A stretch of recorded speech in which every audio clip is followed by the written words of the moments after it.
রাব্বুল আলামিন বলেন ওয়া মা আতাইতুম মিন যাকাতিন তুরিদুনা ওয়াজহাল্লাহ, এবং তোমরা যে যাকাত আল্লাহ তাআলাকে সন্তুষ্ট করার জন্য দাও, ফাউলাইকা হুমুল মুদাইফুন,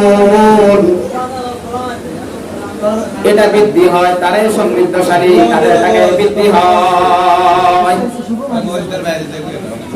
তাহলে যারা যাকাত দিবে আল্লাহ রাব্বুল আলামিন বলেন তারাই সমৃদ্ধশালী, তারাই সম্পদশালী। আর যারা সুদ দেয়, যদিও মানুষের টাকার মধ্যে বৃদ্ধি মনে করে, আল্লাহ রাব্বুল আলামিন বলেন না না না, তোমরা যে সুদগুলা মানুষের টাকার মধ্যে বৃদ্ধি হওয়ার জন্য দাও, এটা বৃদ্ধি হয় না আল্লাহ তাআলার নিকট, বরং তোমরা যে যাকাত দাও আল্লাহ রাব্বুল আলামিন বলেন তারাই সমৃদ্ধশালী, তারাই সম্পদশালী। বলেন না সুবহানাল্লাহ।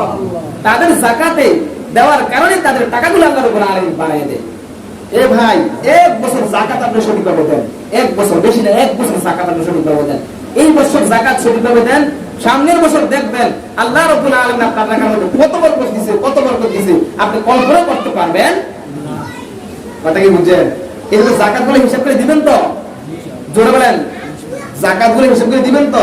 যাকাত দিবেন, টাকা বাড়বে। সুদ খাইবেন, টাকা বাড়বে না। মনে করবেন যে টাকা বাড়তেছে, প্রত্যেক মাসে মাসে আমার ইন্টারেস্ট আসতেছে, 5,000, 10,000, 20,000 আসতেছে।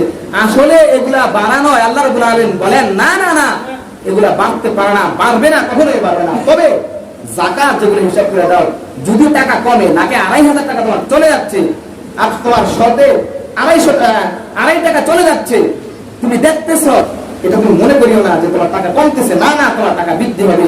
দেখবা এক বছর যাকাত দিয়ে দেখো তোমার প্রত্যেক বছর তোমার কত টাকা বৃদ্ধি হয়ে গেছে, বেড়ে গেছে। সুতরাং আমরা হিসাব করে বলে যাকাত দিব তো ভাই।